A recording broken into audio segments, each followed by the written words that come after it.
देखो next question आपको क्या गिवन है, एक ट्रायंगल गिवन है और फिर उसमें वैल्यू दे दिया है और यहाँ पे पूछा है कि find tan p minus cot r। जो चीज़ इस क्वेश्चन को अटेम्प्ट करने का पहले हम लोग को समझना पड़ेगा, एक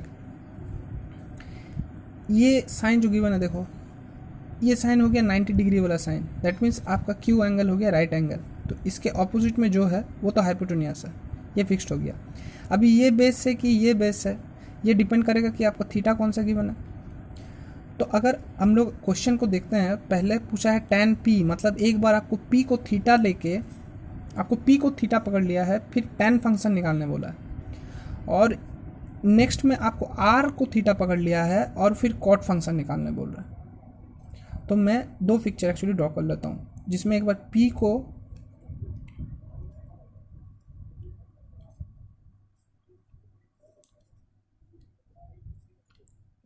P को मैं थीटा पकड़ता हूँ, Q तो Q ही रहेगा राइट एंगल, R यहाँ बैठेगा, तो उसमें ये थीटा हो जाएगा। तो पी क्यू का लेंथ कितना है, देखो यहाँ गिवन है पी क्यू का लेंथ है 12 सेंटीमीटर। आर क्यू का लेंथ कितना, आर क्यू का लेंथ हम लोग को पता नहीं है, दैट मीन्स मुझे आर क्यू पता नहीं है। अब पी आर का लेंथ मुझे पता है, पी आर का लेंथ कितना है 13 सेंटीमीटर। तो देखो थीटा अगर ये हो गया, क्योंकि tan p निकाल रहे हैं, थीटा अगर ये हो गया तो बेस मुझे पता चल गया। तो मैं लिख लेता हूँ कि बेस कितना है, बेस हम लोग बेस नहीं लिखते, शॉर्ट में बी से ही उसको डिनोट करते हैं। बी इक्वल्स टू आपका हो गया पी क्यू, जिसका वैल्यू है 12 सेंटीमीटर, और हाइपोटेन्यूस शॉर्ट में लिखता हूँ हाइपो, जिसको हम लोग एच से डिनोट करते हैं, वो हो गया पी आर, वो हो गया 13 सेंटीमीटर। अभी परपेंडिकुलर हम लोग को निकालना है, मैं शॉर्ट में लिखता हूँ परपेंडिकुलर, जिसको हम लोग कैपिटल पी से डिनोट करते हैं। मेरा परपेंडिकुलर हो गया क्यू आर या फिर आर क्यू, आप लोग कुछ भी लिख सकते हो। ये कितना है मुझे निकालना है, तो देखो मुझे ये निकालना अगर p है तो मुझे पाइथागोरस थ्योरम का हेल्प लेना पड़ेगा।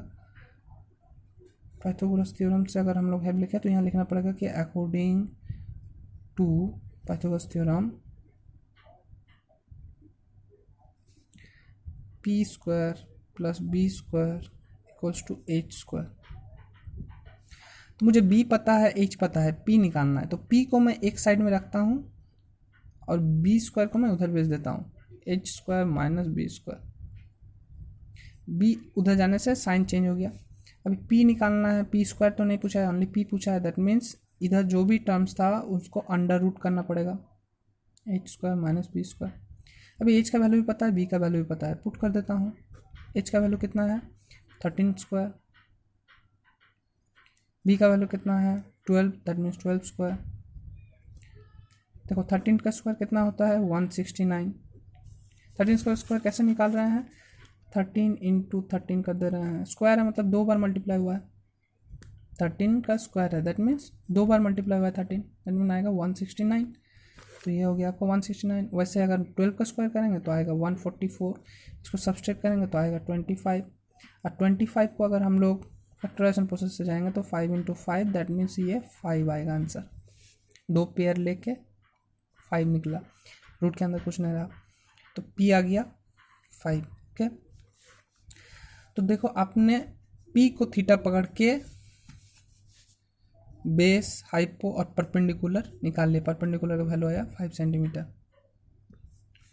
तो आप लोग tan p निकाल लो, कितना आएगा tan p का वैल्यू, tan p का वैल्यू आएगा, tan फंक्शन का मतलब क्या होता है p by b, that means according to the figure आपका p कितना है, p है आर क्यू,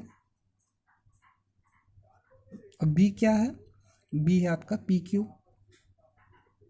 आर क्यू का वैल्यू आपको पता है 5 सेंटीमीटर, और पी क्यू का वैल्यू कितना है 12 सेंटीमीटर। देखो आपने tan p निकाल लिया। उसी तरीके से अब हमको cot r भी निकालना है, तो उसमें मुझे फिगर में इसको थीटा पकड़ना है, r को थीटा पकड़ना है, मतलब फिगर तो चेंज हो जाएगा, फिगर कुछ ऐसा हो जाएगा। अभी फिगर हो जाएगा, वैल्यू तो सब सेम रहेगा, लेकिन ये q है, ये r हो जाएगा, ये p हो जाएगा, और ये एंगल ऑफ थीटा हो जाएगा। पी आर का वैल्यू आपको कितना गिवन था, पी आर का वैल्यू गिवन था 13, तो मैं यहाँ पी आर का वैल्यू बैठा दूंगा 13। पी क्यू का वैल्यू कितना गिवन था 12, दैट मीन्स पी क्यू का वैल्यू मैं 12 बैठा दूंगा। मुझे क्यू आर का वैल्यू पता नहीं है। हालांकि हम लोग ने यहाँ पर से क्यू आर का वैल्यू निकाल लिए हैं, एक बार निकाल लिए हैं, उसी को यहाँ बैठा सकते हैं, लेकिन मैं फिर भी एक बार दिखा देता हूँ क्योंकि इस बार थीटा है आर, तो मुझे बेस नहीं पता है। अभी बेस कैसे निकालें? तो ठीक है, पी और एच तो पता है ना, जैसे हम लोग को प्रीवियस में पी निकालना था, बी और एच पता था, बी को इधर भेज के पी निकाल लिए थे, इसी तरीके से इसमें बी नहीं पता है, तो मैं इस बार पी को भेजूंगा, बी को यहीं रखूँगा। एक बार करके देख लेता कि यहाँ पर मेरा पी कितना है। पी है पी क्यू जो कि है 12 सेंटीमीटर, बी कितना है आर क्यू जो कि मुझे पता नहीं है, मैं यहाँ ब्लैंक छोड़ देता हूँ, और पी आर हाइपोटेन्यूस जो कि मेरा पी आर है वो गिवन है 13 सेंटीमीटर। तो अकॉर्डिंग टू पाइथागोरस थ्योरम,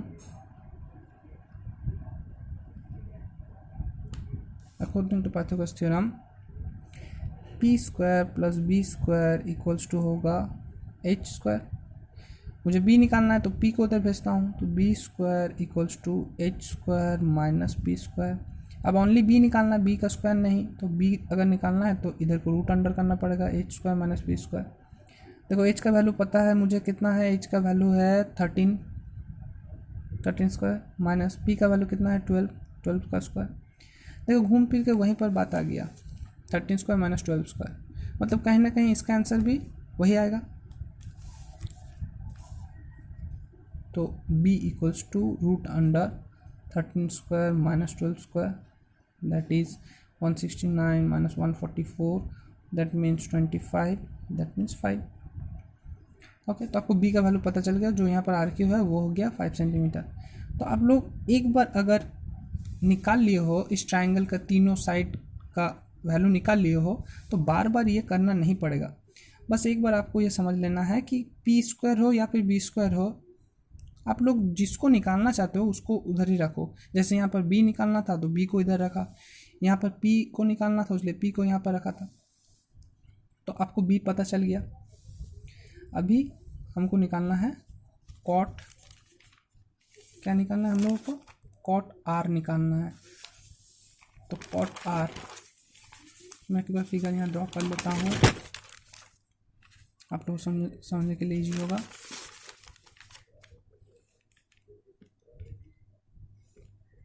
ये r हो गया, ये q हो गया, ये देखो 90 डिग्री हो गया, ये हो गया आपका क्यू आर का वैल्यू हो गया 5 सेंटीमीटर, आपका पी क्यू का वैल्यू हो गया 12 सेंटीमीटर, एंड पी आर का वैल्यू हो गया 13 सेंटीमीटर।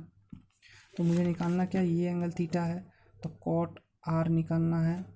कॉट का मतलब क्या होता है? कॉट का मतलब होता है टैन का जस्ट उल्टा। टैन में p बाई बी होता है, यहाँ b बाई पी होगा।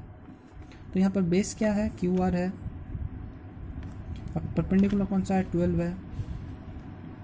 सॉरी, यहाँ लिख दिया, डायरेक्ट लिख दिया मैं, यहाँ पी क्यू लिखना चाहिए था, पी क्यू। क्यू आर का वैल्यू कितना है? 5 है। पी क्यू का वैल्यू कितना है? 12 है। देखो आपका कॉट आर का वैल्यू भी पता चल गया। अभी मैंने कॉट आर और टेन पी दोनों निकाल लिए, तो क्वेश्चन क्या था? Tan P minus cot R, ये निकालना था। टेन पी का वैल्यू कितना था? टेन पी का वैल्यू था 5/12 माइनस कॉट आर का वैल्यू कितना आ गया? कॉट आर का वैल्यू भी आया 5/12। इन दोनों को अगर मैं सब्सट्रैक्ट करता हूँ तो कितना आएगा? देखो, ये तो पॉजिटिव प्लस 5/12 है, ये नेगेटिव 5/12 है, तो 0 आ जाएगा। लेकिन मैं इसको ऐसे नहीं काटता हूँ, आप लोग को एक बार दिखा लेता हूँ कि जब भी रैशनल्स नंबर का सब्सट्रैक्शन या फिर माइनस एडिशन आएगा तो आप लोग को पहले क्या करना पड़ता है? एलसीएम करना पड़ता है। इन दोनों का डिनोमिनेटर का एलसीएम करना पड़ता है। तो डिनोमिनेटर का एलसीएम कर लिया 12 से, फिर इस 12 को, दोनों डिनोमिनेटर का एलसीएम 12 भी आएगा ना। देखो 12, ये डिनोमिनेटर दोनों 12 है, तो मैंने 12 से निकाला 12 1 जा 12 1 जा, तो एलसीएम क्या आ गया? इन तीनों को सबको एक साथ करना पड़ेगा, 12 × 1 × 1 दैट मीन्स 12 आएगा आपका एलसीएम। तो वही एलसीएम को मैंने यहाँ लिख दिया। 12, अब इस 12 को जो भी यहाँ डिनोमिनेटर है, यहाँ 12 है, तो 12 को डिवाइड करो इस डिनोमिनेटर से, यहाँ भी 12 है, तो 12 1 जा आ जाएगा। तो जो आपके कैरी में 1 आया कि 12 1 जा 12, आपने क्या किया, इस 12 को डिवाइड किया। यहाँ एलसीएम में जो आता है इसको डिवाइड करना पड़ता है, तो इस 12 को डिवाइड करना पड़ेगा इस 12 से, तो 1 आएगा। अब वही 1 को उसके न्यूमरेटर के साथ मल्टीप्लाई करो, 5 1 जा 5, ये माइनस साइन था, यहाँ माइनस बैठा दिया। फिर इस 12 को इस डिनोमिनेटर में, यहाँ भी 12 है, दैट मीन्स यहाँ पर भी 1 आएगा। 12 को 12 से डिवाइड करेंगे 1 आएगा, ये 1 को फिर ऊपर के न्यूमरेटर से मल्टीप्लाई करो, तो 5 1 जा 5 आ गया। देखो ये +5 है, ये -5, ये कट के 0/12 आ जाएगा, और 0/12 मतलब होता है 0। तो इतना भी कर सकते हो, या फिर आप लोग डायरेक्ट ऐसे भी लिख सकते हो, ये रिपीट कर रहा हूँ, ये ऐसे भी कर सकते हो कि 5/12 था -5/12 था, तो ये +5/12, ये और ये कट के हो गया 0। ऐसे काटो मत, दिखाने के लिए बताया, काटो मत, ऐसे 5/12 -5/12 = 0 ऐसे भी लिख सकते हो।